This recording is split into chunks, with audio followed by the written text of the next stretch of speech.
Señor, te agradecemos en esta mañana por la oportunidad que tú nos das de tener tu palabra, la libertad para poder interpretarla, la convicción que vienen de los principios que también están en la misma escritura para poder llegar a las conclusiones que llegamos. Pero aún, Señor, tememos porque en esta libertad que nosotros gozamos, aún los falsos maestros también la tienen y ellos van diseminando la mentira, el error, y podemos ver el efecto de su enseñanza en muchas vidas. Y pedimos que nosotros podamos poner en esta mañana la verdad en alto, para que sea la verdad lo único que abracemos y quitemos de nuestra mente, de nuestro corazón, cualquier tipo de engaño. Gracias, Señor, por traer estas oportunidades. Pedimos que tu Espíritu Santo nos traiga iluminación, que nos muestre nuestra condición delante de ti, que podamos examinar nuestra vida a la luz de tu palabra nada más y no pensar que hay más personas, sino que este pueda ser un encuentro personal contigo en esta mañana. En el nombre de Cristo Jesús, amén. Hermanos, en esta mañana necesito una atención especial.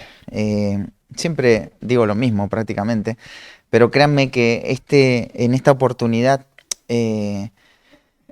compartía con Revi y le decía, nunca prediqué un sermón como el que voy a predicar hoy.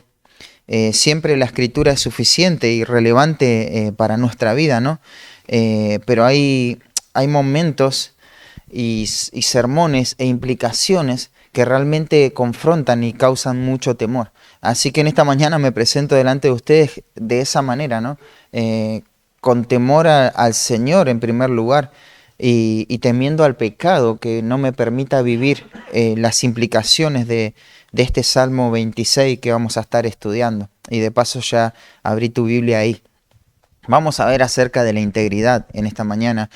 Y ayer se me venía a la mente la trampa que hicieron los médicos, ¿te acordás? Cuando querían la residencia y se pusieron unos anteojos que filmaban y veían el examen y se comunicaban por internet con personas que le daban las respuestas y todo eso salió a la luz, ¿no? Y uno podría pensar, bueno, pero al final los médicos no es que todos aprueban con 10. Capaz alguno aprueba con 7 y capaz en esos 3 puntos estaba lo que a vos te estaba doliendo. Y vos decís, al final no lo podemos culpar tanto si no sabían absolutamente todo. Pero el punto no es eso, el punto es la integridad. Porque eso es lo que esos médicos perdieron, ¿no? En ese momento, haciendo trampa, la integridad. Y muchas circunstancias pueden hacer que veamos el beneficio de algo. Sin embargo, estamos dispuestos muchas veces a perder nuestra integridad. Y eso es lo que no tiene que pasar en la vida del creyente. En el Salmo 25 que habíamos visto hace varias semanas atrás, veíamos cómo el creyente debe retener su integridad en medio de la aflicción. Honrar al Señor es lo más importante que Él tiene, aun cuando la vida duele. La integridad tiene que ser la mayor búsqueda del creyente en todo momento y en toda circunstancia.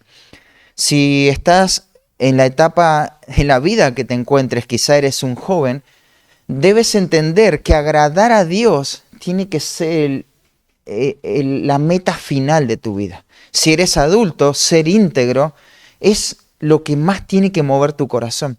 Quizás estás en una edad avanzada, entonces la piedad también tiene que ser tu prioridad.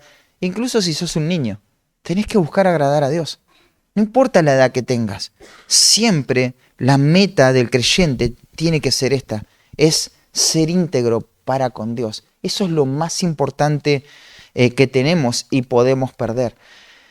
Pedro decía que tenemos que seguir las pisadas de Cristo. Él fue un ejemplo de piedad, agradó a Dios en todo momento. Él dijo una vez, no me ha dejado solo el Padre, porque siempre hago lo que le agrada, ¿no? Y el autor a los Hebreos lo va a repetir diciendo que él había hecho la voluntad de Dios y eso le había agradado porque la ley de Dios estaba en su corazón.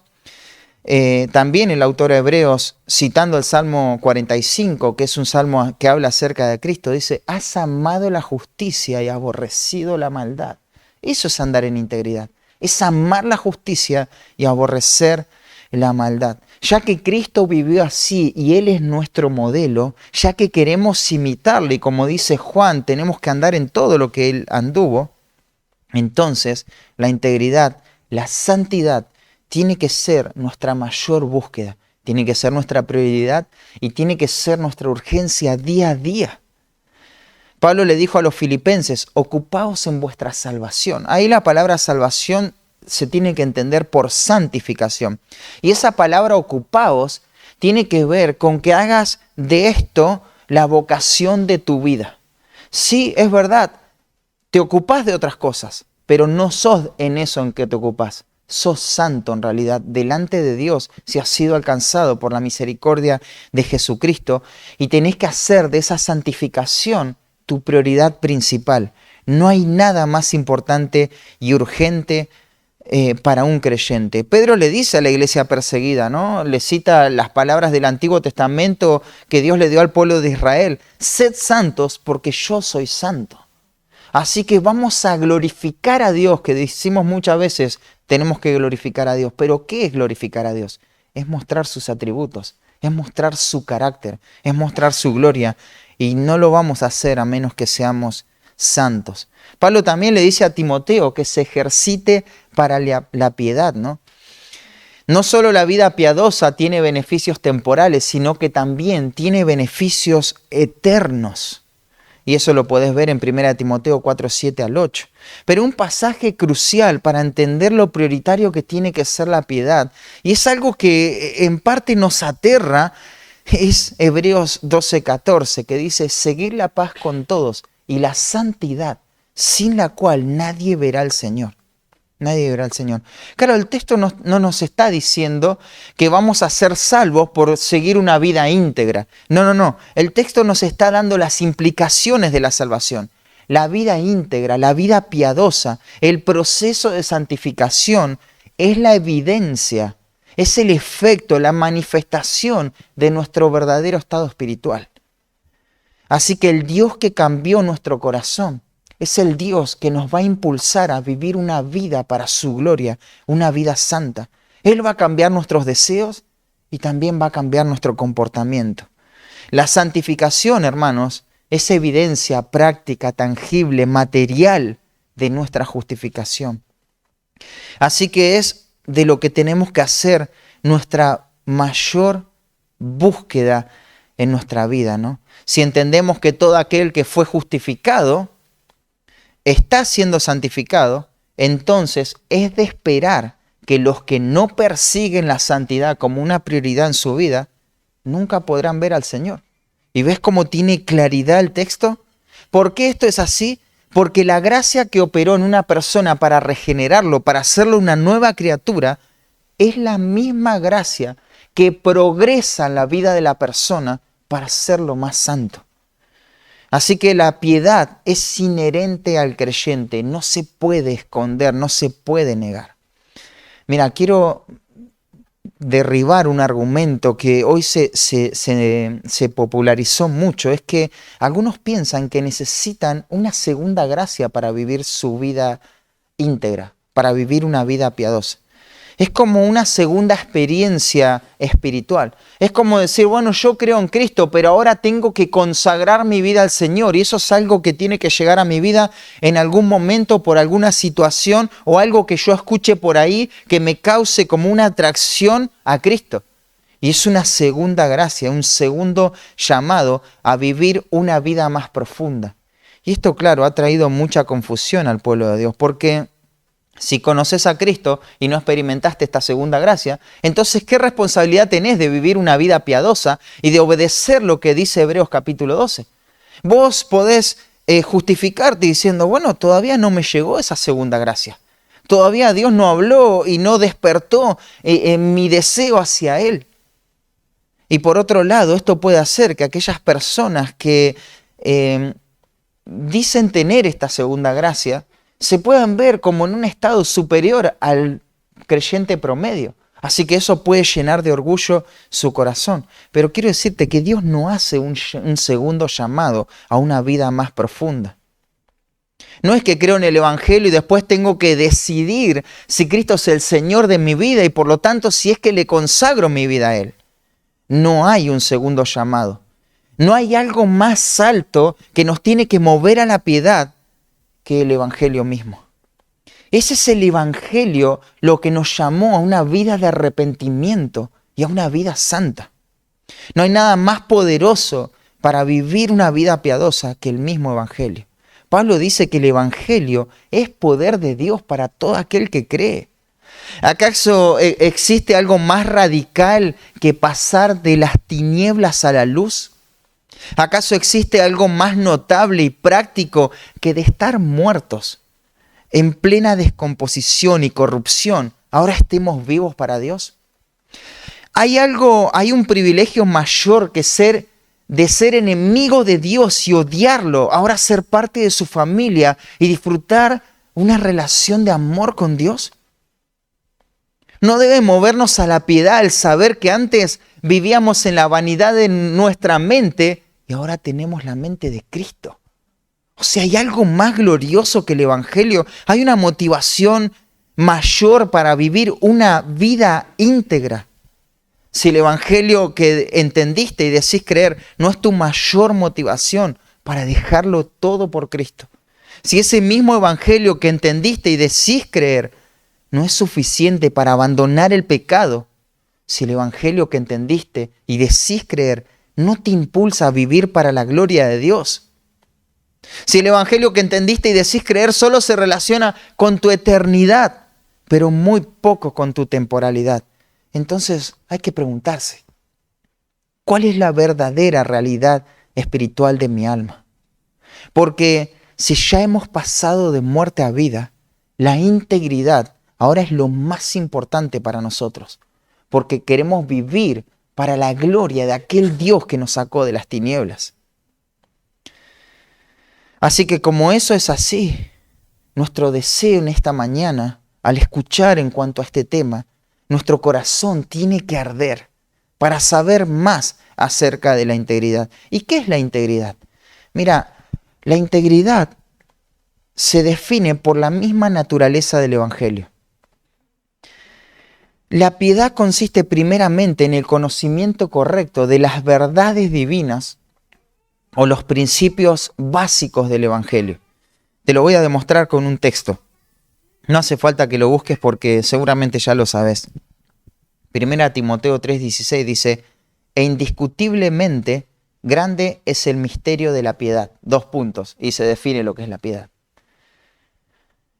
Pablo está diciendo que la iglesia tiene que sostener la verdad del Evangelio en alto, que es protectora de ese Evangelio que va a predicar al mundo. Y dice ahora que es grande, la palabra griega ahí es megas, en el sentido de importante en su valor como en su extensión. Y luego define lo que va a ser el motor que impulse toda nuestra vida piadosa. Y dice, Dios fue manifestado en carne. Y esto se refiere a la encarnación, donde el Dios eterno tomó naturaleza humana. Después, justificado en el Espíritu Santo dio testimonio de que Jesús era el Mesías, especialmente en la resurrección, ¿no? Pero fue visto de los ángeles. La obra redentora de Cristo dio testimonio de que Jesús era el Mesías. Y los ángeles presenciaron ahí con asombro toda la obra de Cristo, pero fue predicado a los gentiles. El mensaje de salvación no quedó exclusivo para los judíos, sino que se expandió por todo el mundo. Y no solo fue predicado, sino fue creído en el mundo. A pesar de que suena absurdo a la lógica humana, la locura de la predicación ha llevado a muchos a la fe en Cristo y recibido arriba en gloria. Ese es el misterio de la piedad. Concluye con la exaltación y la victoria de Cristo tras completar su obra redentora. Esa es la base para nuestra piedad. Es el mismo Evangelio. Así que no podemos hacer como una segunda etapa después de conocer a Cristo para vivir una vida piadosa. La piedad es esta, es haber sido rescatados de las tinieblas y ahora vivir para la gloria de Dios. Por eso es que lo más importante para nosotros es esto, porque si nos interesa el Evangelio, entonces nos interesa la vida piadosa. En términos teológicos, es una conformidad fiel a los principios del Evangelio, cumpliendo con nuestros deberes con la mejor predisposición hacia Dios, al igual que a los hombres, para que nuestra conciencia se mantenga libre de ofensas a ambos. Ser íntegros es vivir a Cristo, es vivir el Evangelio. Y nuestra vida piadosa se define en cuanto a esto, ¿no? Pero déjame ser un poco más práctico en cuanto a lo que la piedad o la integridad se refiere. El diccionario define integridad como una firme adhesión a un estricto código moral y ético. Es el estado de mantenerse intacto, ileso, solidez. Habla de una cualidad, una condición de ser íntegro, no dividido. Es algo total. Proviene de una palabra latina que es integer, integra, integrum, que significa entero, completo, no alterado. No está mezclado, es puro, es íntegro. Esto es lo contrario a un hombre que está dividido. ¿Y qué es un hombre dividido? Bueno, un hombre dividido es un hipócrita. Una persona dividida tiene una doble vida. Muestra una cosa en ciertos contextos, pero piensa otra cosa. El íntegro es una sola persona. No puede cambiar porque es íntegro, es una sola cosa. La hipocresía es cuando la vida privada no se parece a la vida pública. Cuando se hacen cosas solo para que otros vean. Pero cuando nadie te ve, eres una persona completamente distinta. Al hipócrita en realidad nadie lo conoce, porque son dos personas. Quizá ni los más cercanos te conocen. Quizá ni tu esposa o esposo te conocen. No saben tus inclinaciones, debilidades, caídas, pensamientos. Ellos tienen una idea de vos, pero realmente nadie sabe quién eres. Y por ahí vas tratando de vivir sin dejar ningún cabo suelto, y eso va creando una habilidad para ocultar el pecado, para fingir, para actuar, y se va haciendo profesional uno en esta doble vida. Claro, hay culpa, ¿no? Hay culpa y esa culpa nos aterra pensar que nuestra imagen se caiga a pedazos si se descubre lo que realmente somos o esa vida sombría que llevamos. ¿Crees que mejor es que nadie se lo descubra, que no se sepa esto, que no conozcan esa parte de vos? Porque muchos pueden salir heridos. Y te parece loable ese deseo, pero en realidad es un autoengaño. Porque eso no es más que amor a uno mismo. Nadie vive ocultando el pecado porque ama al otro. Eso es una mentira. Y es falta de arrepentimiento en el corazón.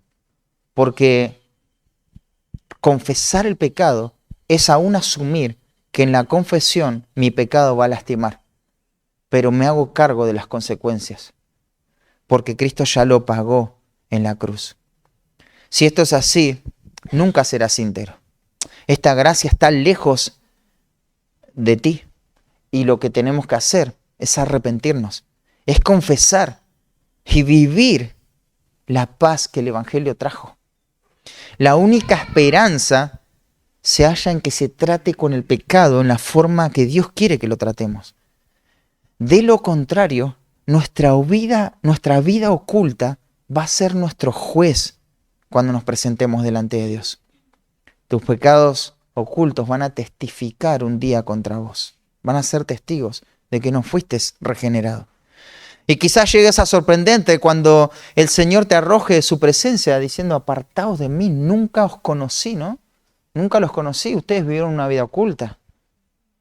Si nadie te conoce completamente hoy, en la temporalidad, un día vas a ser desconocido por Dios. Qué tremendo que es esto. Y claro, el autoengaño consiste en esto, ¿no? En que te vas a sorprender de tu realidad espiritual en la eternidad. Si vos no estarías autoengañado, no te sorprenderías en la eternidad. Pero la sorpresa va a venir por esto, por esta falta de integridad. Así que la vida íntegra, hermanos, entera, sin divisiones, es esencial al Evangelio. No es accesoria al Evangelio, no es accidental. No estamos hablando de gustos, colores, preferencias, estamos hablando de esencia. En esta mañana quiero que entendamos la importancia de este tema en nuestra vida. El fruto de la predicación de este salmo tiene que resultar en confesión, en compromisos, en decisiones prácticas, en cambios verdaderos, en un avivamiento espiritual, en un despertar hacia la piedad. También es probable que no hayas priorizado la piedad por ignorancia, por desconocimiento, porque no era un tema que quizás estabas priorizando, simplemente eso. Bueno, ahora ya lo sabes. El evangelio que te salvó es el mismo que te impulsa y que te llama a vivir una vida santa para la gloria de Dios. No esperes una segunda gracia, porque no va a haber. Ahora la pregunta es ¿cómo empezamos? ¿Cómo vivimos una vida íntegra? Y quiero darte la idea central del texto antes de que lo leamos. David nos da los valores que caracterizan su integridad o que caracterizaron su integridad. Él pudo agradar a Dios en su vida, no por ser una persona perfecta, sino por ser un hombre piadoso. Acá no estamos hablando de perfección, sino de piedad. Y Él nos comparte cuáles son las resoluciones que Él tomó para vivir una vida íntegra. Y con eso en mente, prestemos mucha atención a las palabras de este salmo. Dice así la palabra de Dios. Salmo de David. Júzgame, oh Jehová, porque yo en mi integridad he andado. He confiado asimismo en Jehová sin titubear. Escudriñame, oh Jehová, y pruébame. Examina mis íntimos pensamientos y mi corazón, porque tu misericordia está delante de mis ojos, y ando en tu verdad. No me he sentado con hombres hipócritas, ni entré con los que andan simuladamente. Aborrecí la reunión de los malignos, y con los impíos nunca me senté. Lavaré en inocencia mis manos, y así andaré alrededor de tu altar, oh Jehová, para exclamar con voz de acción de gracias, y para contar todas tus maravillas. Jehová, la habitación de tu casa he amado, y el lugar de la morada de tu gloria. No arrebates con los pecadores mi alma, ni mi vida con hombres sanguinarios, en cuyas manos está el mal, y su diestra está llena de sobornos. Mas yo andaré en mi integridad. Redímeme, y ten misericordia de mí. Mi pie ha estado en rectitud, en las congregaciones bendeciré a Jehová. Es muy alentador cómo empieza el Salmo, aunque no lo creas. Dice Salmo de David, y ahora vamos a ver una vida íntegra. Las Escrituras dan testimonios de que David vivió una vida íntegra delante de Dios, y me encanta que David sea el modelo. Porque todos sabemos que David no fue un hombre perfecto, ¿no? Muchas veces tomó malas decisiones como vos y como yo. Mirá qué cercano que es el ejemplo de integridad. De hecho, pecó gravemente delante del Señor, como muchos de los que estamos acá. Falló en el área moral, en el área familiar, en el área espiritual, en cuanto a las amistades, en cuanto a la ética. Podríamos seguir mencionando tantas fallas, ¿no? Pero nunca su pecado quedó en el anonimato. Nunca quedó en la sombra. Cada vez que fue confrontado con la palabra de Dios, humilló su rostro. Se arrepintió y no hubo excusas ni justificaciones. ¿Qué hubo? Hubo dolor, hubo confesión y hubo cambios reales. Esto hace un hombre entero delante de Dios, hermanos. El hombre íntegro, cuando me refiero a hombres, no se excluyan las mujeres, estoy usando el término genérico para abarcar a todos, a los niños también. Entonces el hombre íntegro es el que no ama el pecado y lo quiere destruir de su vida. A él le interesa la santidad para que Dios sea glorificado. Sé que muchos de nosotros podemos caracterizar a David de muchas maneras, ¿no? Por muchos de sus pecados. Pero ¿cómo lo mira Dios? En Samuel lo mira como un hombre que era conforme a su corazón.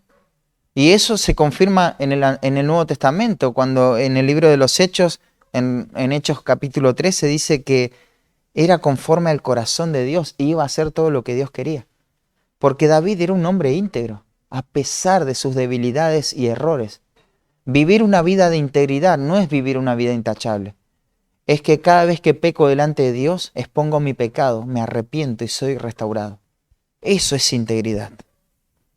Vivir una vida hipócrita es mostrar una imagen, pero ocultando el pecado, ocultando quién realmente soy. Y fue tremenda la integridad de David. David fue utilizado como el modelo de los reyes que fueron íntegros. No fueron muchos igual. Ahí en el reinado de Judá hubo poquitos, 4 en total. La Biblia habla de Josías, Josafat, de Ezequías, que anduvieron en los caminos de su padre, David. Se muestra como estos reyes buenos anduvieron en los caminos de David. Pero los reyes malos que se inclinaron a la idolatría, dice, no anduvieron en el camino de David. No guardaron la palabra de Dios como la guardó David. No hicieron, sus obras no eran como las de David. Así que David fue un hombre íntegro y esto trae esperanza. Porque nosotros quizá ni siquiera hemos caído en pecados como los que cayó David. Pero al igual que David podemos ser íntegros a pesar de nuestros fracasos. En esta mañana vamos a ver las resoluciones de un hombre íntegro. Y estas resoluciones tienen que ver con la practicidad y el compromiso con que se vive una vida piadosa. Cuando hablamos de resoluciones, en mi mente aparece esa figura de Jonathan Edwards, cuando hizo él sus 70 resoluciones para vivir una vida para la gloria de Dios. Vos decís, tantos requisitos, tantas cosas que él se propuso hacer. ¿No será esto caer en el legalismo? ¿No será que tenemos que vivir nuestra vida espiritual de forma más libre? Bueno, mira, el legalismo no es tener muchas reglas. El legalismo ni siquiera es llenarte de reglas. Eso no es legalismo. El legalismo es confiar en esas reglas para sentirte justificado. Es decir, yo hago esto para mostrar mi propia imagen. Y a su vez, esta no es la realidad de mi ser interior, sino que estoy viviendo una vida hipócrita. Los fariseos eran legalistas porque confiaban en su propia justicia. Pero lo que cambia, lo que hace la diferencia entre un legalista y un piadoso es la motivación. Uno está viviendo para la gloria de Dios y está dispuesto a tomar medidas radicales. ¿Te acordás lo que dijo Cristo? Si te tenés que cortar una mano, o sea, está hablando de manera figurada, ¿no? Como diciendo, tenés que tomar todas las decisiones que tengas que tomar con tal de que no caigas en pecado. Así que si vos te restringís a la exposición de muchas ocasiones, eso no es ser legalista. Eso no es ser legalista. Legalismo sería que eso lo hagas para tu propia gloria, para tu propio honor, para tu propia imagen. Mirá, yo leo, yo oro, mirá todo lo que hago, qué piadoso que soy. El legalista solamente descansa en la gracia de Dios, pero de forma activa. Por eso Él va a resolver. Así que veamos en esta mañana las resoluciones de un hombre íntegro. Y la primera resolución que va a hacer el hombre íntegro es confiar en Dios de manera inalterable. Versículo 1. Entonces la primera resolución es confiar en Dios de manera inalterable. Fíjate cómo acude a Dios. Júzgame, oh Jehová, porque yo en mi integridad he andado. He confiado a sí mismo en Jehová sin titubear. La persona íntegra, en primer lugar, se va a distinguir por su vida de fe. Él le va a creer a Dios en todo lo que dice. Esto implica que va a amar la Escritura. Se va a exponer a la verdad de Dios, ya que la fe, ¿de dónde viene? Del oír la palabra de Dios. Y la referencia de ese oír la palabra de Dios tiene que ver con la palabra predicada de manera precisa, ¿no? Al parecer el salmista, por el contexto, podemos percibir que está siendo asediado, perseguido por algún enemigo. Quizás lo están acusando injustamente, calumniando acerca de él. No sabemos específicamente la situación, pero él acude a su juez. Y él le va a decir, júzgame, oh Jehová. Esa palabra júzgame tiene varios sentidos, pero en el sentido que lo está usando David es, defiéndeme, Jehová. Vindícame. Demostrá mi inocencia. David no busca defenderse por su propia cuenta, sino que deja que Dios atienda su causa. Que el Señor revele las intenciones. Claro, hay un punto en el que necesitamos aclarar ciertas cosas, ¿no? Por amor al nombre o al testimonio de Cristo, pero hay momentos en los cuales tenemos que dejar que Dios manifieste y que Dios afirme nuestra vida. Que sea el Señor, que Dios haga lo que Él tenga que hacer en el momento que Él lo quiera hacer.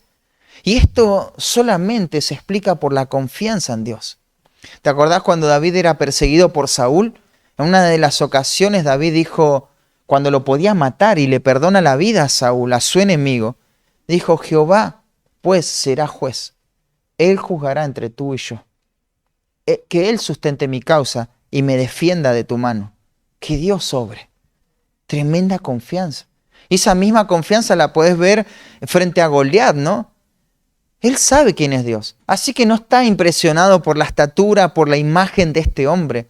Porque él sabe a quién creyó y esto le da seguridad. Él puede ir con toda su fuerza a Goliat, pero David va en el nombre de Jehová de los ejércitos, quien ha sido blasfemado. Y el celo de David se puede manifestar en esta confianza. ¿Qué importa quién se enfrente al enemigo de Dios? Si es el enemigo de Dios. Lo puedes ver en Pablo también, esta confianza que lo llevó a tener una vida íntegra, aun cuando la vida presionaba. Él estaba en peligro de muerte, de hecho sabía que iba a morir. Estaba en el pasillo de la muerte, pero se mantuvo en integridad delante de Dios, porque sabía quién era Dios. Y él dice, por lo cual asimismo padezco esto, pero no me avergüenzo, porque yo sé a quién he creído y estoy seguro que es poderoso para guardar mi depósito para aquel día. Lo que Pablo está diciendo es, todo lo que hice para Cristo, aunque me maten, no va a quedar desperdiciado. Todo eso se va a juntar para su gloria en aquel día. Y por eso le va a decir a Timoteo, lo va a exhortar a retener esta forma de las sanas palabras que oyó. Tiene que ver con el oír la palabra de Dios y poder confiar en eso. Hermanos amados, no podemos agradar a Dios con una vida íntegra a menos que le creamos de todo corazón. Hebreos 11:6 dice, pero sin fe es imposible agradar a Dios. Es imposible llevar una vida piadosa que le glorifique si no confiamos en Dios. Es necesario que el que se acerca a Dios, dice, crea que le hay. Y Él es galardonador de los que le buscan. Y esto es justamente lo que va a hacer el salmista. Él va a acudir a Dios, va a buscar a Dios. Ahora sabe que puede clamar a Dios. Y le va a decir, Señor, defiéndeme, ayúdame, Señor. Porque yo en mi integridad he andado. Y claro, él anduvo en integridad como una respuesta a su propia oración en parte. ¿Te acordás ahí nomás el Salmo 25, cómo va a terminar? Versículo 20 dice, guarda mi alma y líbrame. No sea yo avergonzado, porque en ti confié. En ti confié. Y versículo 21, integridad y rectitud me guarden. Este es mi motivo de oración, Señor. Por favor, guarda mi alma. Líbrame, yo confío en vos. Y te pido que la integridad y la rectitud sean el parámetro en donde yo me maneje. En ti he esperado, le va a decir el salmista. Y fíjense, dice, esta expresión es tremenda. Dice, he confiado a sí mismo en Jehová sin titubear. Claro, el piadoso toma el consejo de Dios como infalible, autoritativo y práctico para su vida. No se puede ser íntegro delante de Dios si voy eligiendo lo que me gusta de Dios y lo que no me gusta de Él lo descarto. Aquellas cosas que me hacen sentir incómodo, que no me gustan, las voy a ir postergando hasta tener más convicción. Puedo confiar en Dios en ciertas áreas, pero en otras no puedo confiarle en mi vida. Por ejemplo, creo todo lo que Dios dice sobre la paternidad o maternidad bíblica, pero no le creo totalmente con respecto a las finanzas. O al revés, puedo tomar determinaciones radicales en cuanto al área financiera, pero estoy titubeando ahí en cuanto al rol bíblico como padre. Eso no sería ser íntegro. Eso es ser un hombre, una mujer dividido. Es pretender tener dos corazones. Por un lado, un corazón que pretende agradar a Dios, pero por otro lado, un corazón idólatra que busca honrarse a sí mismo en aquellas cosas que le parecen bien, aunque esté en contrario a los principios bíblicos. Si queremos ser íntegros delante de Dios, debemos confiar en todo lo que Dios dice de manera inalterable. ¿En qué área de nuestra vida no estamos siendo íntegros por falta de fe? Quizá en cuanto a nuestra seguridad. ¿Crees que Dios no puede sostenerte? ¿Te cuesta confiar que Dios puede darte una salida en medio de la prueba que estás atravesando? ¿Pensás que se ha disminuido, se ha cortado el brazo de Jehová para guiarte y traer claridad en medio de tu aflicción, en medio de tu dolor? Tenemos que creerle a Dios. Quizá como esposo no estás siendo íntegro para pastorear a tu esposa bíblicamente. Quizá por pereza o porque hiciste un ídolo en tu corazón de tu cónyuge que ahora no querés derribar, porque si es un ídolo, lo amás y te cuesta matarlo, ¿no? A lo mejor buscas simplemente que se sienta bien, pero has dejado de ser íntegro en tu rol. Como mamá, ¿estás siendo íntegra delante de Dios al aplicar la disciplina bíblica tal como Dios la ordenó? ¿O estás tentando al Señor con la utilización de otros métodos porque decís, esto a mí no me funciona y Dios me entiende porque me dio esto tan especial? Es mentira, es mentira. ¿Sabías que principalmente el objetivo de disciplina que Dios le dio a los padres es para probar esencialmente o básicamente la obediencia del padre? No para que te funcione, sino para saber si vos sos obediente a Dios. Porque vos le vas a demandar obediencia a tu hijo. Y vos tenés que obedecer a Dios primero. No podemos ser íntegros si no confiamos en Dios. Si no confiamos en lo que Él dice. ¿Te acordás lo que le pasó al pueblo de Israel? No le creyó a Dios. Y el libro de Hebreos dice, de los más de ellos no se agradó el Señor. Porque no fueron íntegros. Porque no le creyeron y no pudieron alcanzar las promesas de Dios. ¿Y por qué razón? Por incredulidad. Su corazón se empezó a endurecer por el engaño del pecado, ¿no? Se quedaron afuera. Se quedaron lejos, distantes de todo lo que el Señor tenía para sus vidas. Y la pregunta en esta mañana es, ¿a qué distancia estás de las oportunidades que el Señor ya te ha presentado? ¿Cuán distante estás de eso? ¿Estás aprovechando todo lo que el Señor te ha regalado en su gracia, en su misericordia, para crecer en tu piedad? Si queremos ser hombres íntegros, si quieren ser mujeres íntegras, lo primero que hay que resolver es esto, ¿no? Y es confiar en Dios sin titubear. Todo lo que entiendo de parte del Señor es lo que tengo que obedecer. Entonces, eso es en primer lugar, la primera resolución, es confiar en Dios de manera inalterable. La segunda resolución es procurar una limpia conciencia.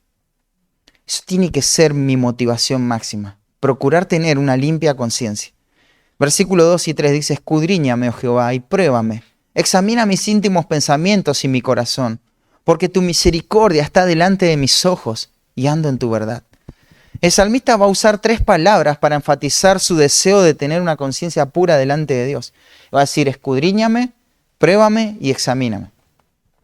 Estas 3 palabras, si bien tienen un matiz especial, se tienen que entender en unidad porque se refiere a un proceso de purificación.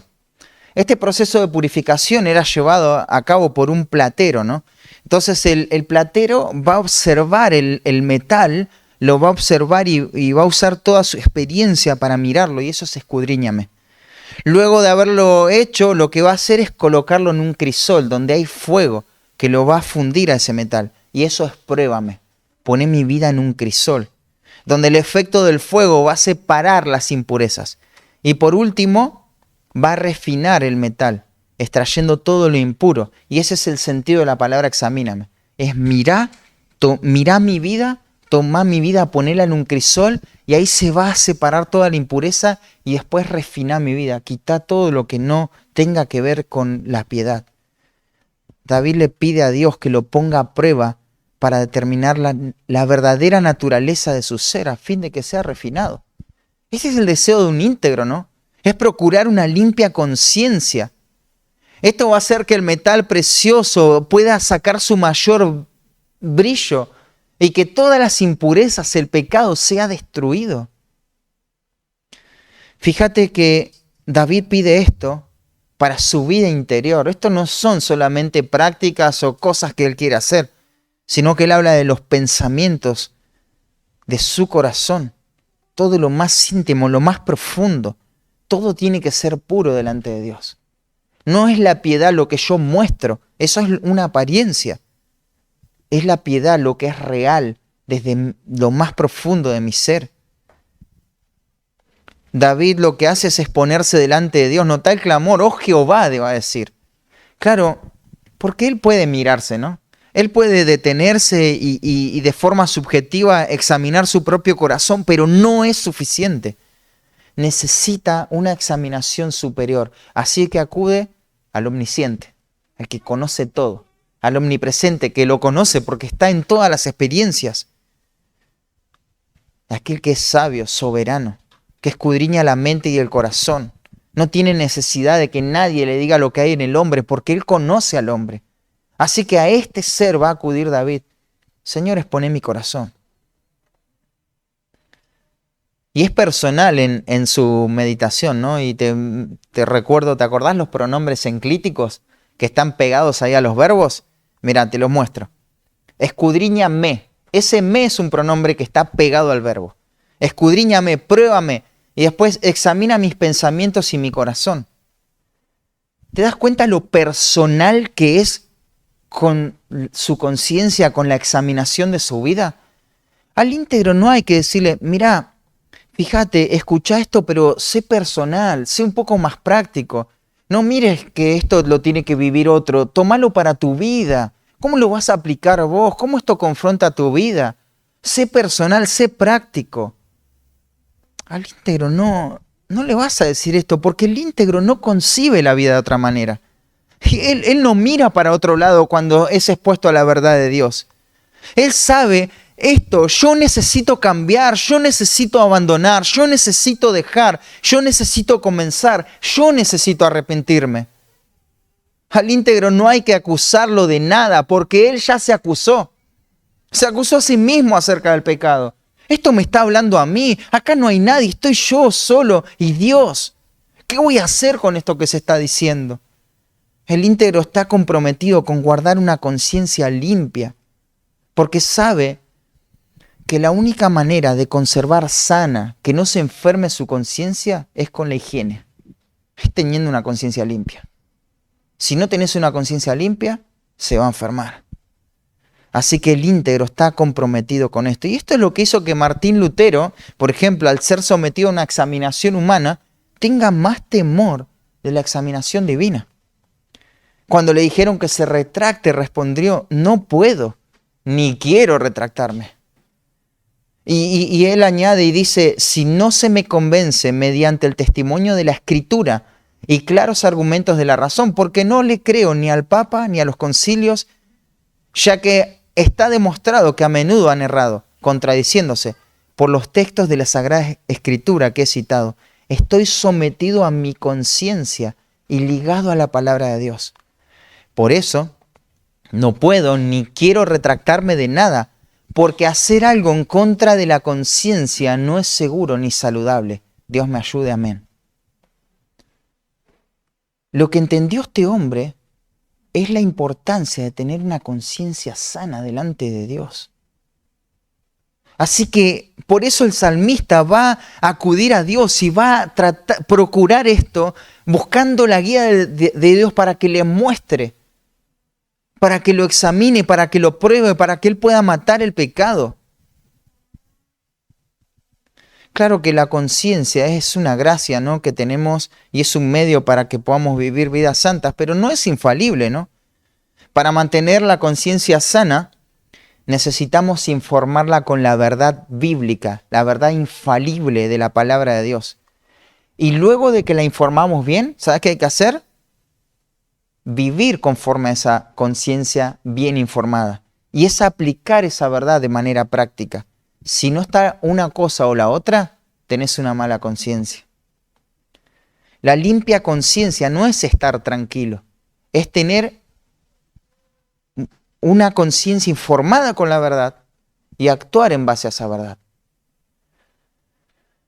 La limpia conciencia es, por decirlo así, es mantener sintonía o correlación entre lo que hago y lo que entiendo que debo hacer. Por ejemplo, si sabes que mentir está mal, usar la mentira, el engaño, la omisión, que es lo mismo que la mentira, para obtener algún beneficio personal, eso es violar la conciencia. Eso es violar la conciencia. Por más que sea algo mínimo, algo chiquito, algo que te parece insignificante, lo que eso está haciendo, está enfermando tu conciencia. Y eso ya es grave, pero eso lo que te da es un parámetro para después manejarte así con cualquier otro tema. Una conciencia enferma termina en una catástrofe, en una tragedia. ¿Te acordás lo que el Pablo le dijo a Timoteo? Que manteniendo la fe y la buena conciencia. ¿Por qué es importante esto? Porque hubo dos personas, Himeneo y Alejandro, que no mantuvieron una buena conciencia y naufragaron de la fe. Fueron entregados a Satanás.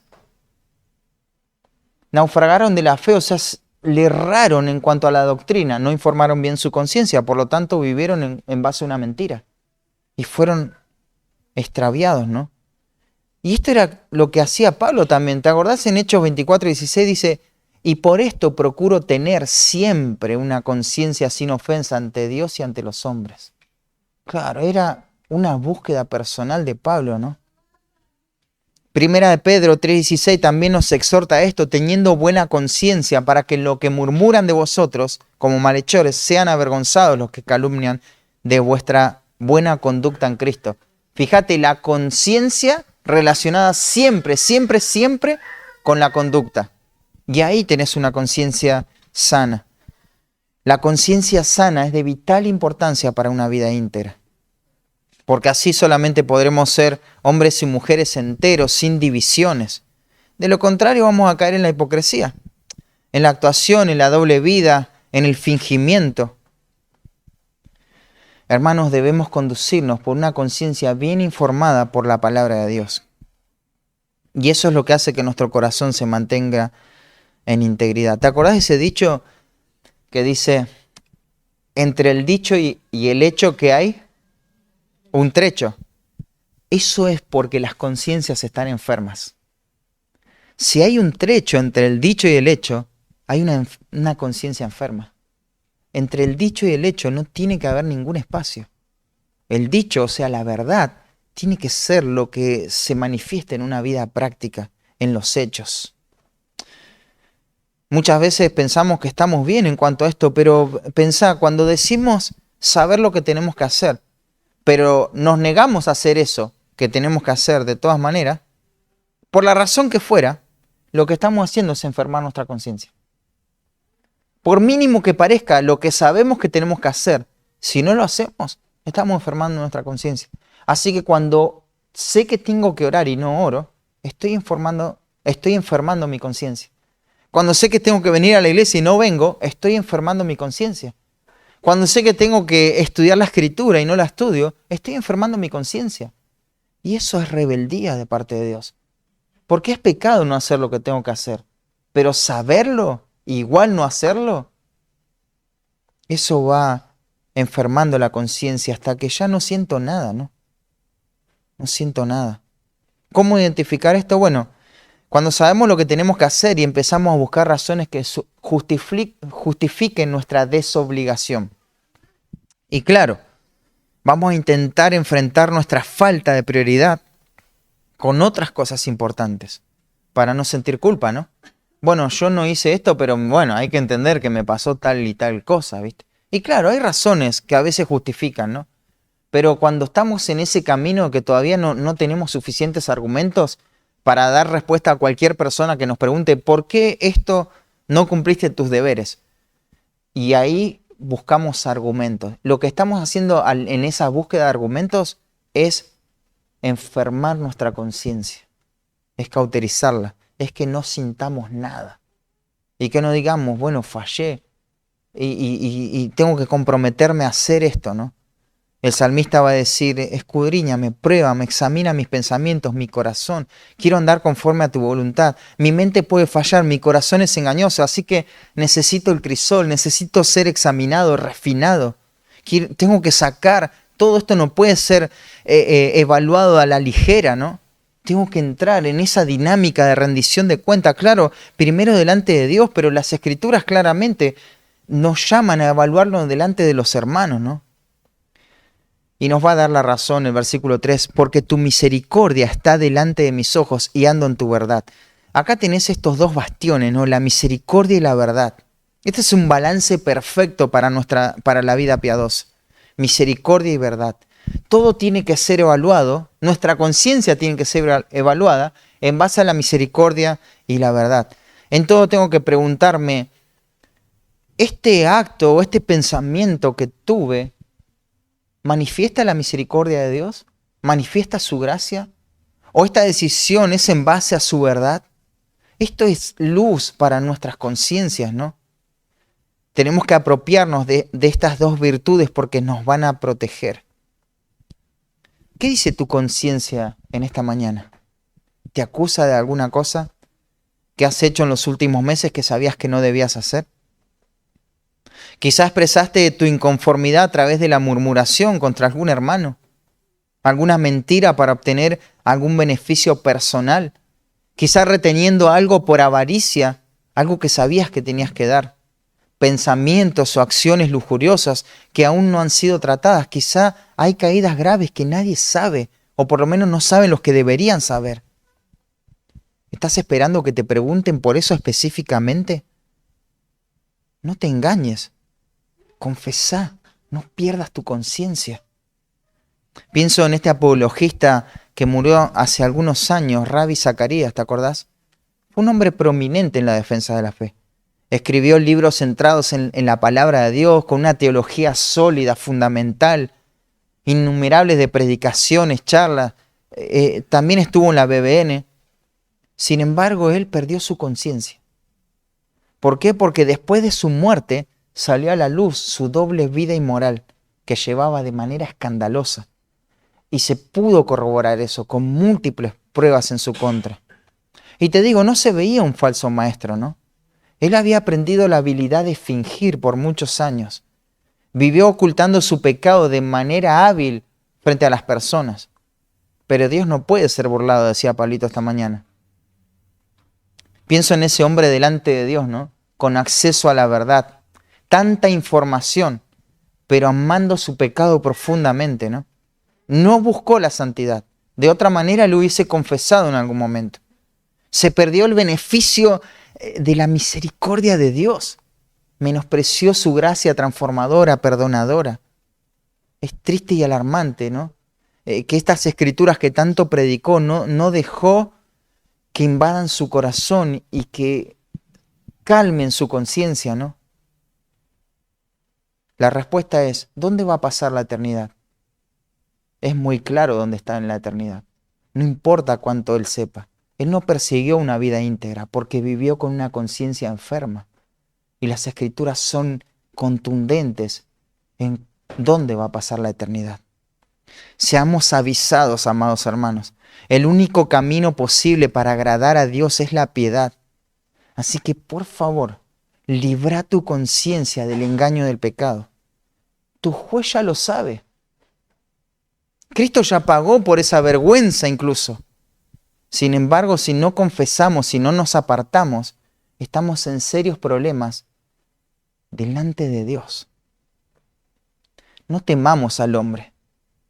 No está nadie acá para juzgarte, sino más bien para acompañarte en una restauración amorosa con tu Dios, a quien sí deberías temer si no te arrepentís. Así que un hombre íntegro resuelve confiar en Dios de manera inalterable, pero procura una limpia conciencia. Pero en tercer lugar, rechaza toda influencia pecaminosa. Versículo 4 y 5 dice, no me he sentado con hombres hipócritas, ni entré con los que andan simuladamente. Aborrecí la reunión de los malignos, y con los impíos nunca me senté. Estas expresiones se parecen al Salmo 1, ¿te acordás? Bienaventurado el varón que no anduvo en consejo de malos, ni en camino de pecadores, ni en silla de escarnecedores. Dijimos que este era un hombre bendecido, bienaventurado por Dios. Y no es un tipo de creyente especial, sino que en realidad es un creyente verdadero. Y acá se describe al malo también. ¿Y cómo se describe? ¿Qué es lo contrario de un íntegro? ¿Te acordás lo que era lo contrario de un íntegro? Un hipócrita. Y fíjate cómo sale a la luz esto, ¿no? Se describe al malo como un hipócrita, como un simulador, como un maligno, un impío. Esto es la antítesis del hombre íntegro. Es la contraparte del íntegro. El hipócrita es el que tiene una apariencia de piedad, pero solo es una apariencia. Anda simuladamente. Su corazón es malo, no tiene reverencia, va a decir. Y el íntegro no tiene ningún interés de identificarse y compartir la vida con este tipo de personas. No porque él crea que está en un nivel superior y bueno, yo soy más que usted, así que no me puedo juntar con ustedes. No, no, no. Él no procura juntarse con los pecadores porque él en primer lugar desconfía de su propia pecaminosidad. No minimiza las inclinaciones naturales de su corazón. Él sabe que su corazón tiende a lo mismo, a lo que tienden los malos, a la simulación, a la falta de integridad. Así que no ve en las personas de este mundo un aliado, ¿no? No ve un amigo para compartir la vida. Cuando él mira al mundo, ve un campo misionero. No ve amistades. Ve gente que necesita a Cristo, gente que necesita el Evangelio. Así que él no busca la compañía de este mundo para pasarla bien. Porque él ama otras cosas. El íntegro tiene otras motivaciones, otras son sus búsquedas, otros son los afectos que mueven su corazón. Pablo le dijo a los corintios, no erréis, las malas conversaciones corrompen las buenas costumbres. Esa palabra conversaciones puede entenderse o traducirse también como asociaciones. Estas asociaciones corrompen las buenas costumbres, ya hace perder la integridad. Proverbios 4:13 dice, retén el consejo, no lo dejes, guárdalos, porque eso es tu vida. Versículo 14, no entres por la vereda de los impíos, ni vayas por el camino de los malos. Déjala, no pases por ella, apártate de ella, pasa. Esto cuando vos lo lees, ¿cómo te parece que lo dice el autor? Dice, bueno, retén el consejo, no lo dejes, guárdalo. No, no lo dice así, ¿no? Está suplicando a este insensato, déjala, no pases por ella, apártate de ello. Esto es tu vida, esto te va a guardar. No entres en la vereda de los impíos. Son palabras urgentes. Y este es el consejo en la vida del creyente. No te asocies a los malos. No los acompañes. Vas a aprender sus maneras. Proverbios 24 dice, no te entrometas con el iracundo, ni te acompañes con el hombre de enojos, no sea que aprendas sus maneras y tomes lazo para tu alma. El principio es, si vos frecuentás a estas personas, vas a adquirir, vas a imitar sus patrones pecaminosos. Claro, el pecado está en el corazón, pero debemos alejarnos de todo aquello que nos hace caer, de donde viene el tropiezo, ¿no? Así que debemos apartarnos de toda clase de influencia pecaminosa. ¿Por qué? Porque no nos creemos fuertes, somos conscientes de nuestra propia debilidad. Y uno dice, bueno, tengo que ir a la escuela, y ahí son todos inconversos. O en el trabajo, y son todos inconversos, nadie es creyente.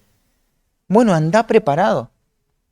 Sí o sí en oración, en dependencia, reconociendo tus propias debilidades, pidiendo gracia a Dios, para no dejarte influenciar por esa mentalidad pecaminosa, las acciones pecaminosas, sus actitudes pecaminosas, sus intenciones pecaminosas. Orá a Dios entendiendo que en realidad estás yendo a ese lugar a estudiar, a trabajar. Dios te está mandando a ese lugar, pero no te está mandando solo con el propósito de que obtengas un beneficio material para que completes tu carrera. Si estás en un contexto donde Dios te dice no te juntes con los pecadores, pero tenés que ir sí o sí ahí, entendé que Dios te está mandando como un misionero en ese lugar. Estás representando la gloria de Dios ahí. Eres la única esperanza de salvación para esa persona. Porque tenés a Cristo. Y no estás ahí de casualidad. Dios te llevó ahí. Así que acostumbrémonos, hermanos, a pensar así. Somos misioneros íntegros que estudiamos en una escuela.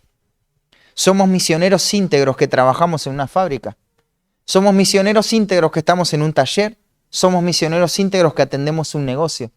Pero no somos eso que hacemos. Somos lo que Dios dice que somos. Y hacemos eso porque es un medio, ¿no? Pero recordemos nuestra misión. Algunas veces vamos a poder evitar la compañía de los malignos y a veces no lo vamos a poder hacer. El punto de separarse de este mundo no tiene que ver con las circunstancias que no podemos manejar, sino más bien con el deseo de nuestro corazón. Porque el íntegro en su corazón no desea estar con los impíos. Solamente quiere estar con ellos para predicarle, para presentarle la verdad. Así que tenemos que quizás seguir haciendo lo que hacemos, pero cambiar nuestras motivaciones cuando lo hacemos. Capaz estás practicando deportes o algún entretenimiento con inconversos. ¿Está mal divertirse? No, pero lo haces solamente para divertirte, para obtener quizá un estado físico o hacer algo para vos. Es decir, solo un beneficio que vos querés sacar. Eso es egoísmo. Practicá ese deporte con ellos solamente con el objetivo de presentarles a Cristo. Los tenés que ganar para Cristo. Y si no es amor por el alma de la persona que va hacia una destrucción segura, entonces, ¿qué te está moviendo a juntarte con ellos? La Escritura dice, no améis al mundo ni las cosas que están en el mundo. Si alguno ama al mundo, el amor del Padre no está en él. El amor del Padre no está en él. Amalo al mundo, pero en el sentido de ver las almas que se pierden, que van camino a la destrucción y querés rescatarlas de ese lugar. ¿Por qué alejarse de las influencias pecaminosas? Porque el pecado es grave y el íntegro no quiere saber nada con el pecado. El hombre íntegro sabe que el pecado atenta contra el carácter del Dios Santo y también sabe que sus consecuencias son amargas. Un puritano llamado Stephen Charnock escribió lo siguiente en cuanto al pecado, y cito, comenta que el pecado es una afrenta a Dios. Cada pecado se funda en un ateísmo secreto. Cada pecado es como una maldición a Dios en el corazón. Su objeto virtual es la destrucción del ser de Dios. Un hombre en cada pecado apunta a establecer su propia voluntad.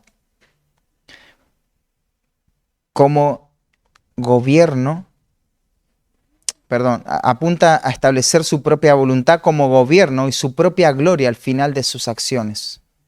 Tremendo. Pecado es dar la espalda a la adoración de Dios para adorar el ego. El aspecto más importante acerca de la humanidad es que estamos adorando a las criaturas.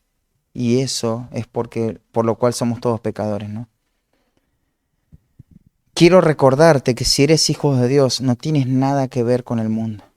Quieres alejarte del pecado. Santiago dijo, el que quiera ser amigo del mundo, ¿qué hace? Se constituye enemigo de Dios. Y Pablo va a exhortar a los corintios que no os unáis en yugo desigual con los incrédulos, porque ¿qué compañerismo tiene la justicia con la injusticia? ¿Y qué comunión la luz con las tinieblas? ¿Y qué concordia Cristo con Belial? ¿O qué parte el creyente con el incrédulo? ¿Y qué acuerdo hay entre el templo de Dios y de los ídolos? Porque vosotros sois templo del Dios viviente. Y va a citar un pasaje en el Antiguo Testamento que dice, yo habitaré entre ellos y seré su Dios. Y en ese contexto también los va a exhortar a salir de en medio de ellos, apartaos, dice el Señor, no toquéis lo inmundo y yo os recibiré. Y me gusta porque eso es una cita de Isaías 52:11. Si querés escribir la cita, yo te la leo. Dice, apartaos, apartaos, salid de ahí, no toquéis cosa inmunda, salid de en medio de ella. Purificaos los que lleváis los utensilios de Jehová. Aquellas personas que están sirviendo al Señor, que quieren agradarle, que quieren vivir una vida íntegra, se tienen que apartar. Es tan comprometida la lucha contra el pecado. Es tan prioritario y urgente que persigamos la santidad, que no nos vamos a asociar a aquellos que van a entorpecer esa prioridad, esa búsqueda, ese propósito. No suma esto para los propósitos en los cuales Dios me llama a vivir. Quizás se te vienen a la mente amistades que te parecen inofensivas, pero Dios no los ve como ofensivos. Son enemigos de Dios. Y vos decís, bueno, pero estos amigos los voy a conservar. No seas rebelde a la voluntad de Dios. Apartate de eso que te está quitando la integridad. De hecho, si vos no tomás de manera radical la integridad, ellos no lo van a hacer. Ellos no van a cambiar sus prioridades. Ellos no van a hacer lo que vos haces. Es más fácil que vos caigas en sus mentiras a que ellos hagan todo lo que vos estás haciendo, por ejemplo, esta mañana. Así que a la luz de este texto, ¿qué influencias pecaminosas tenés que abandonar? ¿Qué es lo que te motiva a compartir con la vida de las personas del mundo? ¿El Evangelio? ¿Llevarles a Cristo? Así que ¿estás aprovechando estas relaciones para predicarles? ¿O estás solamente sacando un beneficio personal? Veamos la cuarta resolución. Ténganme paciencia, vamos a adelantar un poquito más, vamos a ir un poquito más rápido. Entonces, hasta ahora vimos las resoluciones de un hombre íntegro, que es confiar en Dios de manera inalterable, procurar una limpia conciencia, rechazar toda influencia pecaminosa, pero fíjense en cuarto lugar, esto es tremendo, preparar el corazón para la adoración. Esta es la cuarta resolución. Un íntegro prepara su corazón para la adoración. Versículo 6 al 8 dice: lavaré en inocencia mis manos y así andaré alrededor de tu altar, oh Jehová, para exclamar con voz de acción de gracias y para contar todas tus maravillas. Jehová, la habitación de tu casa he amado y el lugar de la morada de tu gloria. En resumidas cuentas, este grupo de palabras describe en forma completa el lugar de la adoración. Cuando vos mirabas ahí todo lo que tenía que ver con el tabernáculo, acá se describe de manera total. Primero empieza con la parte externa, donde estaba el atrio, o sea, un patio fuera del tabernáculo. Y ahí en ese patio había una fuente que le decían lavacro, era una fuente de bronce donde los que ministraban se tenían que lavar las manos. Antes de hacer cualquier cosa tenían que pasar por esa fuente y lavarse las manos. Y después tenían que subir a un altar a sacrificar por el pecado. Así que la limpieza y la expiación tenían que ser hechas, es lo prioritario. Cuando dice lavaré en inocencia mis manos, va a examinar su corazón y va a buscar en la confesión y en el perdón de parte de Dios, ¿no? Y también está el altar. Fíjate, así andaré alrededor del altar, de tu altar, oh Jehová. Ese es el altar donde se sacrificaba, donde se derramaba sangre.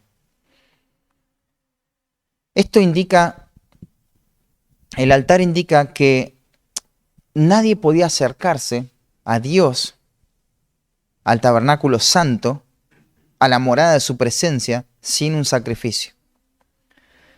Con lo cual, todos en el pueblo de Israel tenían que prever con anticipación todas esas cosas.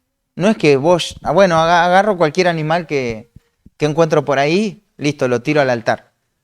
Cualquier perro que encuentro por ahí, no era así. Es más, tenían que hacerlo de una manera, el animal tenía que ser de una forma específica, se detalla todo. Había una preparación que iba a demandar tiempo. Implica una tarea, esto no es apretar un botón y ya estoy activo para la adoración. La adoración no se hacía de cualquier forma. Los animales eran puntuales. El ofrecimiento también no era de cualquier manera. Existía instrucción para cada cosa. No es que yo me presento delante de Dios y bueno, como yo sea que yo quiera vivir mi vida espiritual y lo que yo entiendo y ahora Dios lo tiene que aceptar porque yo lo hago de corazón sincero. Eso no es una adoración verdadera. Siempre hay una forma en cómo Dios va a demandar su adoración. Dios no ha cambiado. Versículo 7 dice, para exclamar con voz de acción de gracias y para contar todas tus maravillas. ¿Ves el final de lo que motiva todo esto? Quiere agradecer al Señor, quiere contar las maravillas de Dios, quiere exclamar con acción de gracias. Versículo 8, Jehová, la habitación de tu casa he amado y el lugar de tu santa morada. Ama la casa de Dios. ¿Qué está motivando todos estos rituales, estas resoluciones, todo esto que se propone el salmista? El amor. Acá no está hablando de forma estéril, fría, no es una cuestión de religión, de liturgia, aunque es una obligación hacerlo, una responsabilidad, no es la responsabilidad o la obligación lo que lo lleva a responder, sino es el amor por la gloria de Dios. David amaba el lugar de la adoración y esta era su principal búsqueda, ¿no? Era el lugar de la adoración. En ese momento de la historia de la redención había un lugar específico, geográfico para la adoración y se tenía que respetar ese lugar. Hoy sabemos que ese lugar, ¿dónde está? en cada corazón del creyente, ¿no? Juan 4, Dios busca adoradores que le busquen en espíritu y en verdad. El hecho de que sea una adoración de corazón no debe confundirnos tampoco. Eso no significa que podamos adorar a Dios de cualquier manera. Total, Dios conoce nuestro corazón y va a estar contento. No es así. La adoración de corazón no es que yo hago lo que quiero, total está eso en mi corazón. La adoración de corazón tiene que ver con una adoración real, una adoración que no sea solo de labios, que solo sea un gesto físico, un acto físico, sino que sea real en mi corazón. Déjame añadir algo a esto. Si bien es cierto que no hay un edificio particular en el día de hoy para esta adoración, también, y también es necesario que adore a Dios cuando estoy solo, por ejemplo, en mi casa,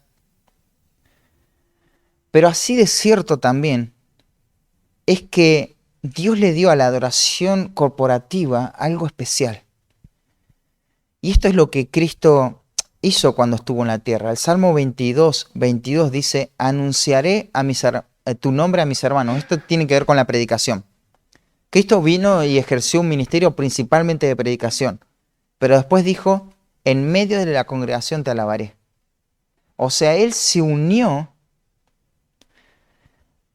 a la alabanza corporativa de los otros creyentes para adorar a Dios. Por ejemplo, Él cantó con sus discípulos. Eso queda registrado en la última cena. En Mateo 26 dice, cuando hubieron cantado el himno, salieron al monte de los olivos. Hay una alabanza corporativa acá, implícita. Y el versículo 25 de Salmo 22 dice, de ti será mi alabanza en la gran congregación. ¿Por qué es que Dios estableció la alabanza corporativa en la tierra? ¿Por qué es importante esto? Bueno, el Salmo 22 dice que Dios habita en medio de la alabanza de su pueblo. O sea, Dios es omnipresente, está en todo lugar. Pero esto que habita significa que Él expresa o manifiesta su gloria de manera especial y Él se agrada cuando su pueblo se reúne a adorar, a alabar al Señor. Cristo cumplió con esta obligación, porque era íntegro, claro. No podía la Biblia omitir esto, ¿no? Un hombre íntegro, Él es el ejemplo supremo de integridad. Entonces Él alabó en las sinagogas y Él alabó con los otros creyentes, sus discípulos también. Pero el Salmo 22, en ese versículo, apunta a una gran alabanza final. Y es cuando todos los redimidos de todas las épocas, de toda la historia, van a estar unidos y Cristo va a presidir como el músico central esa alabanza. Y eso va a ser en las bodas del Cordero. Entonces, hermanos, está bien que adores en tu casa, pero no es suficiente. Tenemos que buscar conformarnos al patrón bíblico. Y el patrón bíblico es reunirte con el pueblo de Dios para hacer una representación de lo que va a ser la alabanza final. Y eso es cada vez que la iglesia es convocada, es reunida. Así que lo que hicimos en esta mañana fue un pequeño ensayo de lo que vamos a hacer en la eternidad. Todo el tiempo tenemos que alabar a Dios, pero cuando estamos reunidos, estamos representando esta práctica celestial. ¡Qué maravilloso eso! O sea, uno dice, ¿qué puedo aprender? ¿Qué hay en el cielo? Vení antes de que empiece la predicación. Y eso es una pequeña muestra de lo que va a suceder en el cielo, ¿no? Por eso es que nos preparamos para ese momento. No venimos de cualquier manera. Todo el tiempo tenemos que hacer y procurar esto en nuestro corazón. Pero qué triste es cuando descuidamos la vida de la iglesia, hermanos. Cuando nos ausentamos por cualquier razón que nosotros mismos justificamos. Y claro, esto no es una cuestión de imposición, ¿no? Pero cuando alguien falta a la iglesia por razones totalmente superficiales, te digo la verdad, es una lástima, es una pena. Es una pena. A veces puede ser un pequeño mal síntoma en el cuerpo. Y vos decís, no, pero mirá, le pasa esto. Sí, pero esa persona por esa misma enfermedad, ¿dejaría de ir a trabajar? Porque ahí sí quizás es justificable. Pero si a pesar de eso va a trabajar, entonces puede venir a la iglesia, si es que es importante. Pero no es una cuestión de imposición nuevamente, es una cuestión de qué es importante para mí, ¿no? Pues si no, es que está lloviendo torrencialmente, no voy a la iglesia porque llueve. Sí, está bien, puede ser justificable. Hoy hay medios para sobreponerse a eso, ¿no?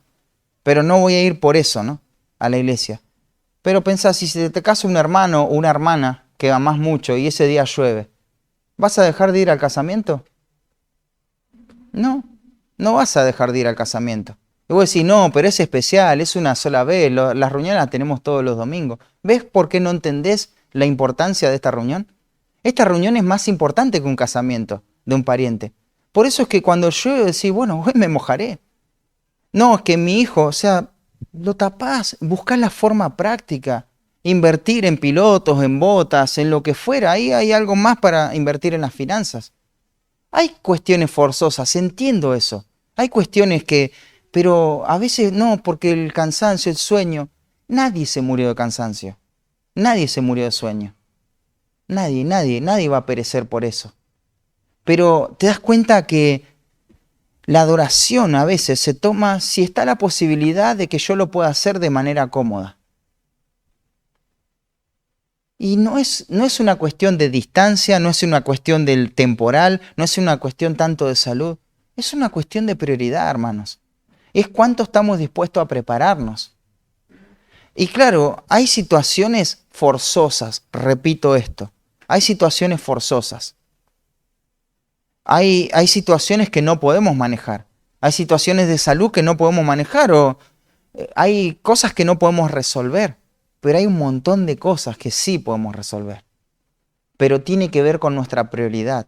¿A qué le damos lugar? El hombre íntegro va a priorizar y se va a preparar para la adoración, porque esto es su vida. Él no lo va a postergar. Él no va a esperar que se den todas las condiciones para poder hacerlo. Él lo va a priorizar, porque esto es integridad, ¿no? Esto es integridad. Y claro, tiene que ver con el amor. David amaba esto. Por eso él dice, la habitación de tu casa he amado, he amado. Y en otros salmos nos dice, por ejemplo, en el Salmo 84, dice, cuán amables son tus moradas, oh Jehová de los ejércitos. Anhela mi alma y aún ardientemente desea los atrios de Jehová. Mi corazón y mi carne cantan al Dios vivo. Si eso está, si ese corazón que está ardiendo por la casa de Dios, por el lugar de adoración, por priorizar esto está, entonces se disminuirían muchos las especulaciones, las excusas, ¿no? Y hay, si querés anotar ahí, no tengo tiempo ahora, pero Salmo 42, 1 al 4, Salmo 84, todo el Salmo 84, puedes meditar en eso. Según Hebreos, que es el famoso pasaje, no dejando de congregarnos, según Hebreos, la conciencia de que Cristo viene debería alentarnos y motivarnos a no dejar de congregarnos. Cristo viene, Cristo viene. Imagínate que Cristo viene y yo no fui a la iglesia porque, no sé, hoy tuve una situación especial y tuve que hacer un asado en mi casa. Y vino Cristo, no estaba haciendo lo que tenía que hacer.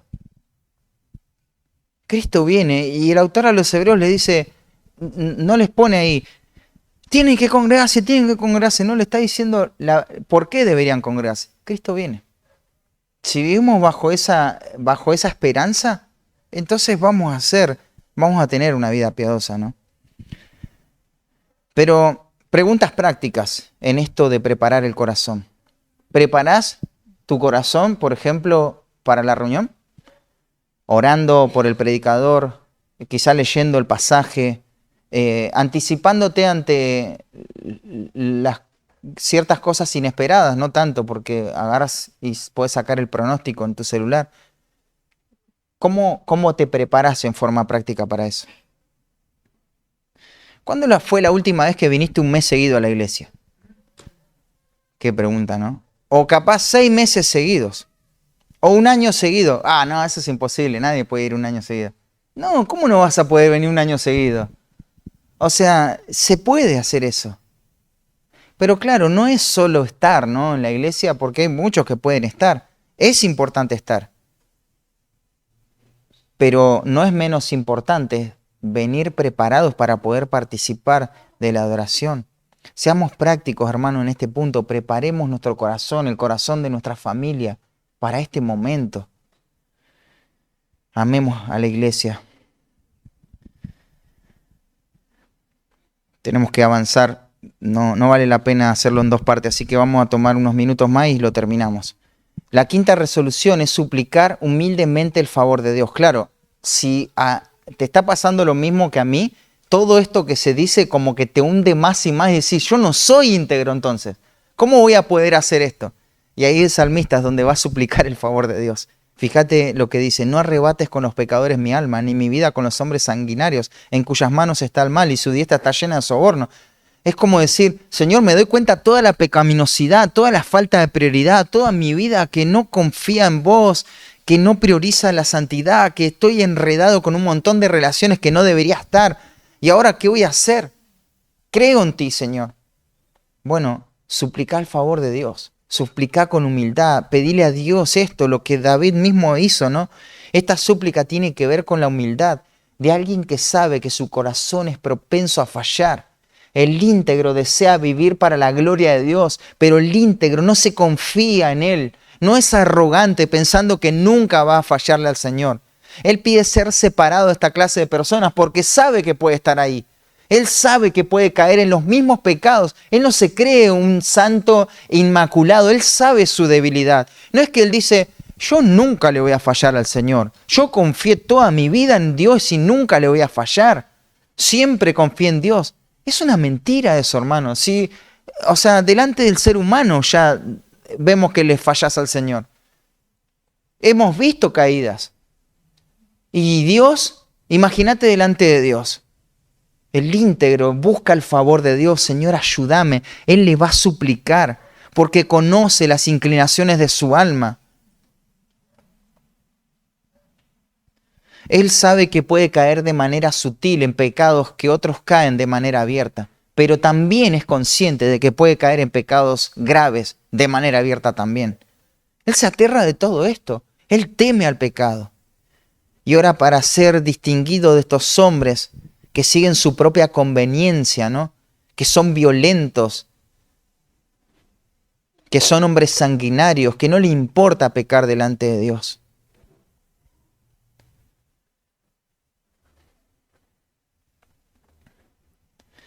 Claro, él se propone a confiar en Dios, él se propone a limpiar su conciencia, él se propone a apartarse de influencias pecaminosas, él se propone a preparar su corazón, pero él mira la realidad y dice, no es suficiente todas mis resoluciones. Señor, para poder obedecer esta resolución necesito tu favor. Señor, sepárame, hacelo por tu gracia. Yo no quiero ser condenado con estos hombres. Esta es la oración, y puedes imaginar la oración privada de este íntegro, ¿no? Señor, ayúdame en lo privado. Todo lo que soy, todo lo que muestro en los contextos públicos, Señor, que eso sea una realidad en mi privacidad. No quiero deshonrarte en este día. Guarda mi mente de malos pensamientos, guarda mi corazón de los ídolos, guarda mis manos de hacer alguna maldad, guarda mis ojos de ver lo que vos prohibís. Guarda mis oídos de escuchar mentiras, murmuración. Guarda mis pies de no perseguir la vanidad. Guardame, Dios. Quiero ser un hombre entero. Jesús le enseñó a los discípulos a orar así. No nos metas en tentación, mas líbranos del mal. Ahí el mal es el maligno, ¿no? Tuyo es el reino, el poder y la gloria. La tentación, claro, no es pecado, pero aún ni siquiera quisiéramos estar en una situación donde se pruebe la pecaminosidad de nuestro corazón. Así que el íntegro es humilde, reconoce su debilidad y busca el favor de Dios. ¿Te acordás de Martín Lutero? Tenía un teólogo que lo acompañaba siempre, se llamaba Felipe Melanchthon. Y él dijo, el viejo Adán fue demasiado fuerte para el joven Melanchthon. El hombre íntegro no piensa que es fuerte, firme para enfrentar el pecado, porque sabe que el pecado es sutil.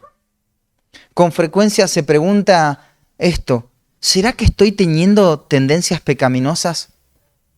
¿Será que estoy creyendo una mentira? ¿Será que hoy estoy guardando algún tipo de ídolo en mi corazón? ¿Será que estoy abrazando mis deberes con responsabilidad? Él se pregunta, ¿soy recto?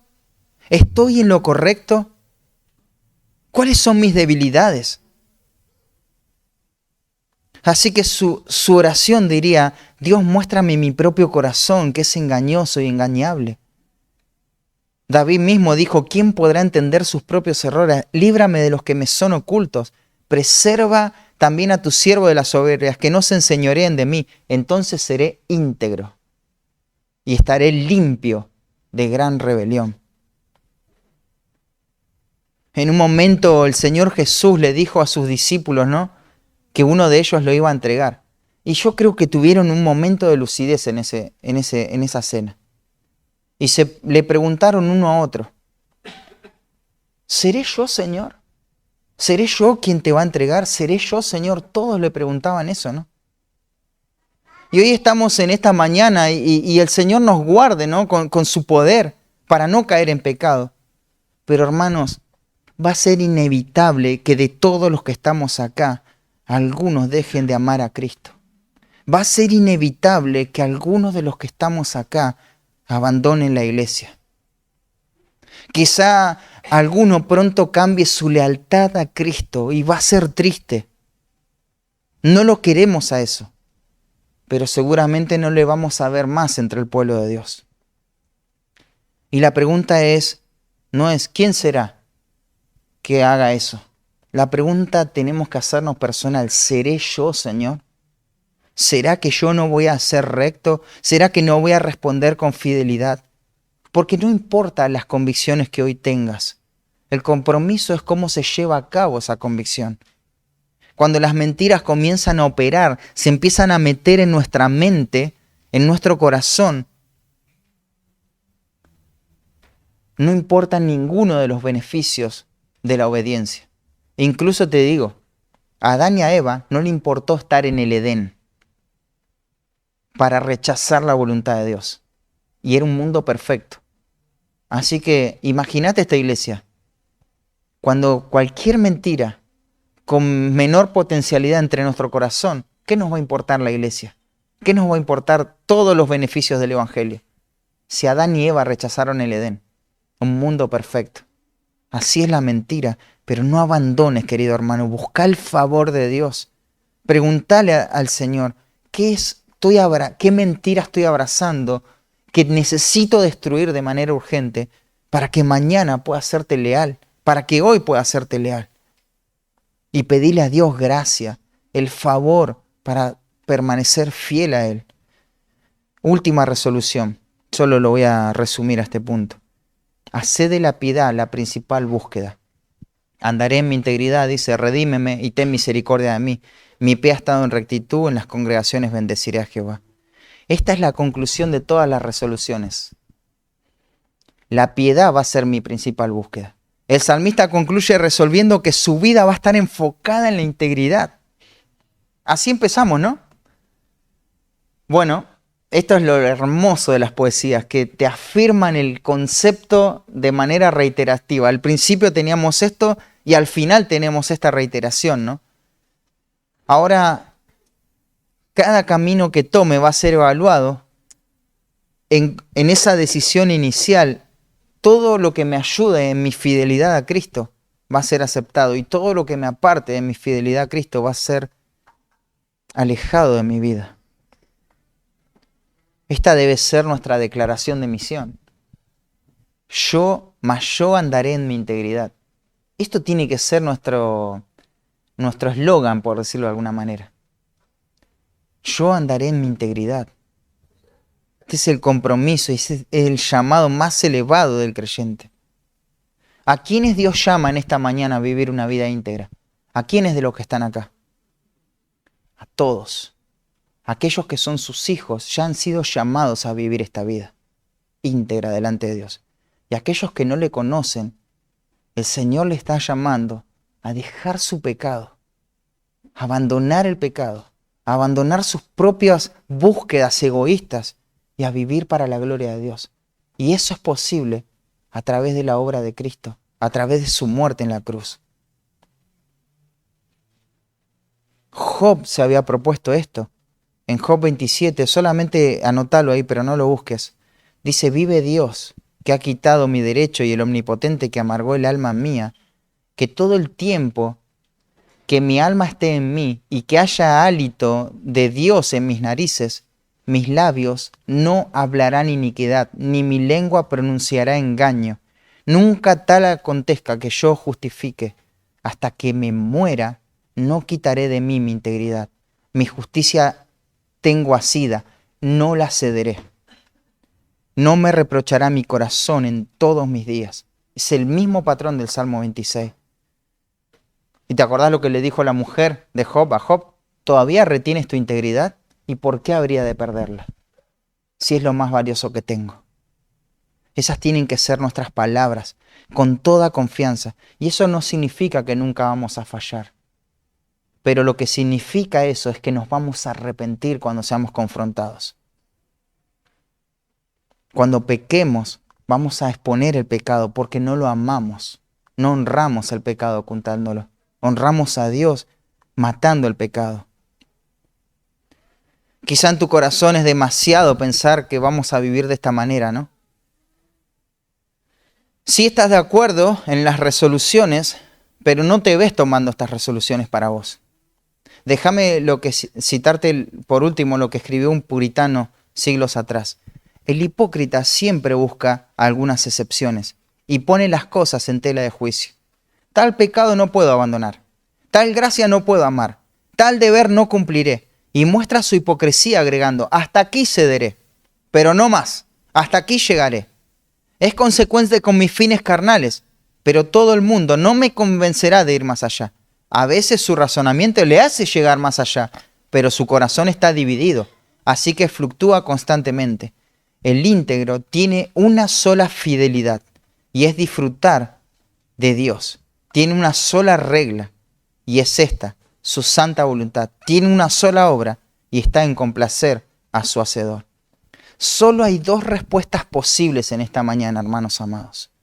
O abrazás la integridad como parte de tu obediencia al Evangelio, o vivís como un hipócrita.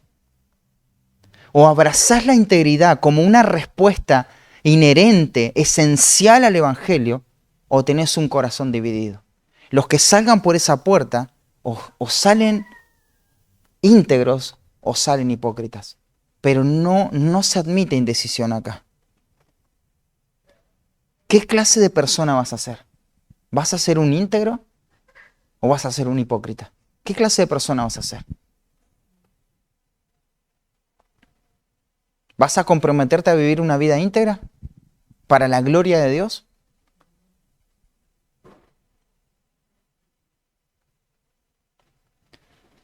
Esa respuesta ya la diste cuando abrazaste el Evangelio.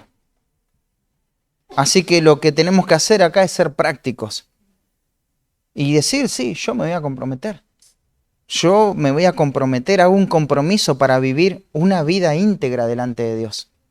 Así que preparé una hojita con estas 6 resoluciones para que cada uno que esté dispuesto a tomar estas resoluciones la pueda hacer personal en esta mañana.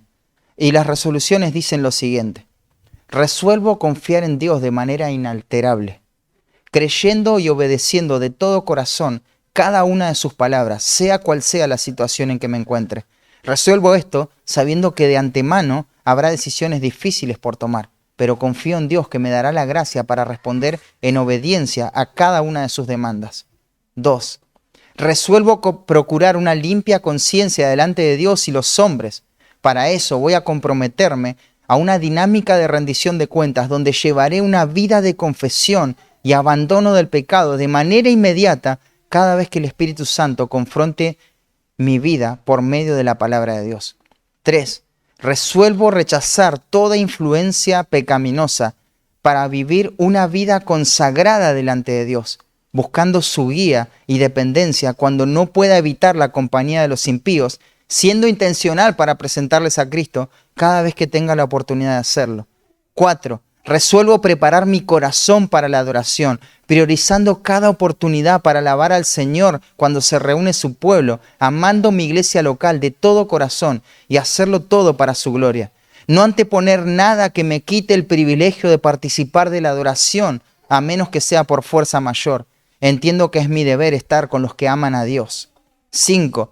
Resuelvo suplicar humildemente el favor de Dios para que me sostenga en todas las resoluciones y no confiar en ningún momento o de manera en mi propia capacidad o fuerza para vivir una vida íntegra, reconociendo mi necesidad de depender de la gracia de manera activa. Y 6. Resuelvo hacer de la piedad mi principal búsqueda, invirtiendo todo mi tiempo, recursos y energías para crecer en mi santificación personal, tomando asimismo todos los medios corporativos que el Señor estableció para este fin. Esta va a ser mi prioridad en la vida hasta que el Señor venga o parta antes para estar con Él. Y tiene que firmar un testigo. Así que ahora, después de la oración, voy a poner las hojas acá. Y si entendés que tenés que resolver vivir una vida íntegra, toma eso. Hacelo personal, hacelo práctico. A veces las decisiones cuando se dejan en la nebulosa quedan como ese corazón que sí, se entusiasma todo y después se apaga, ¿no? No hay forma de corroborar, no hay forma de medir el fruto, ¿no? Así que espero lo que dijimos al principio, ¿no? Que de este sermón salgan decisiones prácticas, comprometidas. Esto es lo que debemos hacer como iglesia, ser íntegros para su gloria. Oremos. Padre Santo que estás en el cielo, te agradecemos tanto por tu palabra. Gracias por este pasaje, Señor, por estas implicaciones, porque tú nos llamas en el Evangelio a vivir una vida íntegra. Esto no es algo aparte del Evangelio, Señor. Así que queremos vivir vidas para tu gloria, Señor. Pero danos tu favor, Señor, porque es tan difícil y doloroso batallar contra el pecado, Señor. Reconocemos la gravedad y todo lo que el pecado nos ha hecho a nosotros, le ha hecho a Cristo, le ha hecho a tu pueblo, le hace al mundo, Señor. Es una tragedia, por eso necesitamos vivir vidas consistentes conforme al Evangelio, Señor.